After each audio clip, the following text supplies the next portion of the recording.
Leaking top insider stock trades every day until they stop us. August 26th. A little light on the interesting insider buys today, so let's start with the most interesting insider sells. A senior vice president at Ivanhoe Electric sold $1.2 million of the stock in an unscheduled sale. They've only sold the stock one time before, and the stock fell 20% in the 3 months after that sale.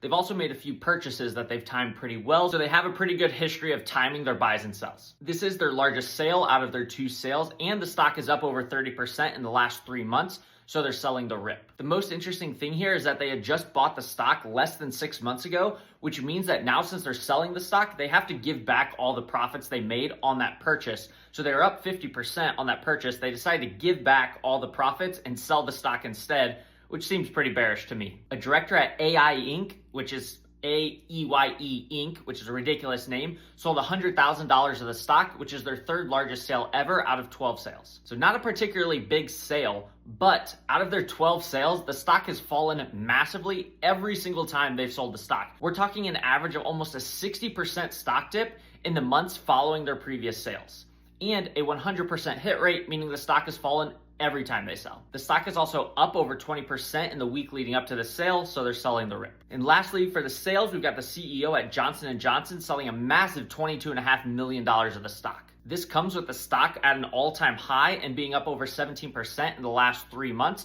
so they're selling right at the peak here. The only other time they sold the stock was way back at the end of 2018, which just coincidentally happened to be a couple months before the stock had its worst day ever, falling over 10% due to a Reuters report saying that they knew that there was asbestos in their baby powder. He's also only made one purchase in the past, which was at Hess Corporation, where he's a director, and the stock went up 32% after that purchase. On top of all this, it was a pretty sizable sale. It accounted for nearly 25% of his holdings, and the CFO also sold last week. And now for a couple of CEO purchases, we have 2 CEOs buying $1.5 million of their company stock for their first purchases ever for both CEOs. First up, we've got the CEO at Western Union. This purchase is interesting because he made 2 sales in the past when he was an executive vice president at Fiserv, and the stock went down an average of 14% in the 3 months after those sales. On top of this, the stock is down over 20% in the last year. This purchase increases his holdings by over 20%, and the CFO also bought the stock. The CEO at Bakkt Holdings also bought $1.5 million of the stock. Not only is this his first purchase ever, but it's also his first insider trade ever. The stock cratered massively in the last month, down over 50%, and this purchase increased his holdings by over 10%. Find all the top insider trades at CEOWatcher.com.